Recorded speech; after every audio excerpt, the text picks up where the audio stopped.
Hey everybody! In this month's Hero Arts kit video, I'm going to show you a simple way to just give you a glow around an image. And I also wanted to show you these adorable steampunk tags. So the kit this month has a Victorian Christmas theme along with these awesome little steampunk add-ons. They're so cute. And I had to make tags out of these. So adorable. This is using the Root Beer Hero Hues Reactive ink, which is a heck of a lot of fun. But let's talk about the kit. So the kit comes with images and dies, and it also comes with this stunning Victorian window die that I just love. So I thought I would create a scene based around that. Now it has some beautifully detailed kind of classic Victorian images like a rocking horse, a bicycle, some pretty food table themed things. And we also have this patina kit this month, and I'm going to have a different video on this coming really soon, but that's a lot of fun. And the colors are what inspired me to color my tag the way that I did. So to begin with, I have cut out this detailed window die. It is a fancy die, so it cuts a bunch of embossed elements into the piece of cardstock, and it's an A2 card front sized window. And then I stamped and die cut the little candelabra and the table. And I am going to do the entire thing just with ink blending. So I have my little ink stand that I can't live without now set up over here on the right. I always had my mini ink cubes scooting around my desk when I was using them, so this is a real lifesaver. I have a link to that below, and I'm going to make it look like in this scene that the candle is giving off light both inside the house, so up against that window frame, and out onto some snow on the outside. So it's just sort of a cozy little scene, and I have to keep putting the elements back in while I'm ink blending to figure out exactly where that glow is going to be. Now, one of the things that I was thinking, because you know how my brain works, while I was creating this card, is with this candelabra and the table and the window, someone could make a very spooky Halloween scene out of this. So that's your assignment. I would like to see a spooky Halloween scene with these little elements from the kit. So that makes it go a little bit farther.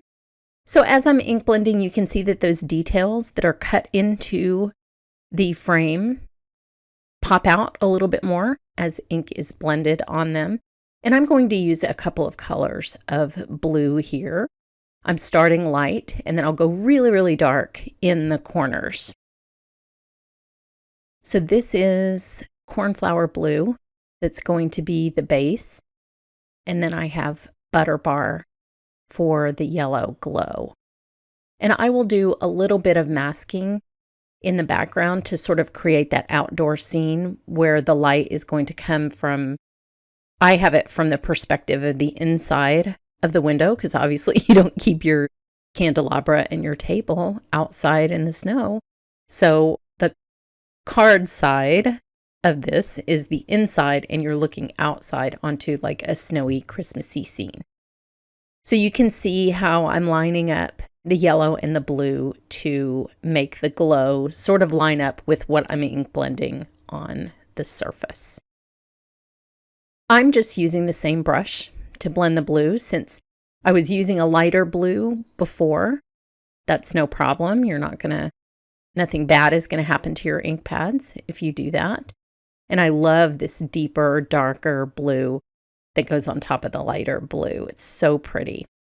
So I'll just follow that around where the darkness would be in this scene. And I'm leaving just a tiny bit of the lighter blue where the candlelight sort of extends out past the yellow. I'll leave those a little bit lighter. I just find that when you're ink blending and adding shadows, that it really helps to have a lighter layer underneath there that it sort of bridges the gap between what I'm creating with the candlelight and that darker blue. It just gives you a good medium tone, and I think it's worth doing that step when you're creating light effects like I'm doing here. So the last color is navy. Again, since I'm going to a darker color, I don't mind just using the same brush, and then you can just clean it when you're done and keep this for your blue brushes. But look at that, like velvety dark blue on there. I think that's so pretty. But the other two colors are preserved underneath there, so that's kind of my point in using all three. It gives it just a more, I don't know, more depth, I guess. So I'll add the darkest bits around the edges away from the glow.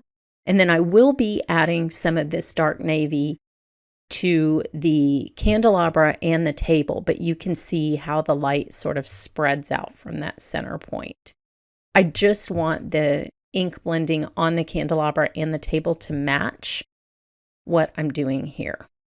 So a little bit of darkness where it's going to be away, sort of towards that corner, and then a little bit on the candle as well. And I smudged a little bit. You can see right there on the table.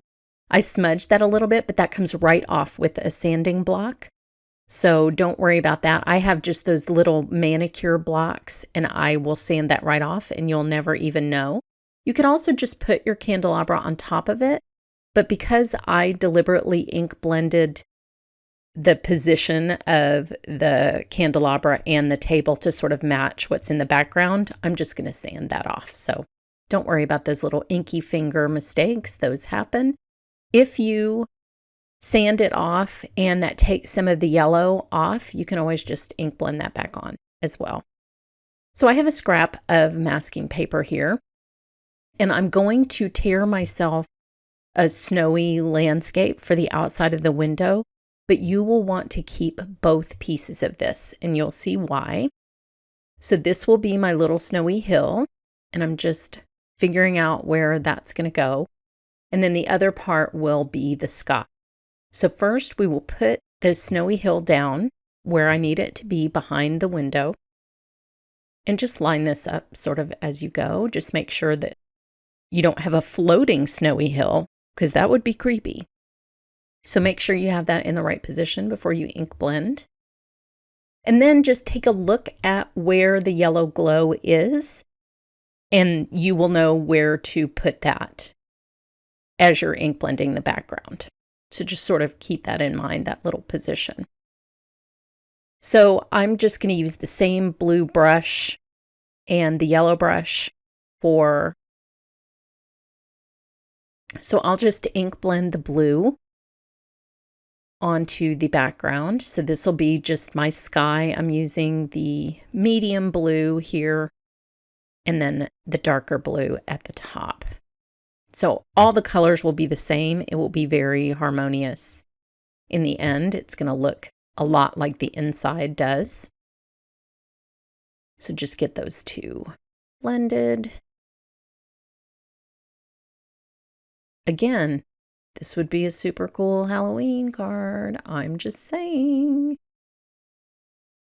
So I'll blend those back together, add a little bit of the medium back up into that navy to smooth that out.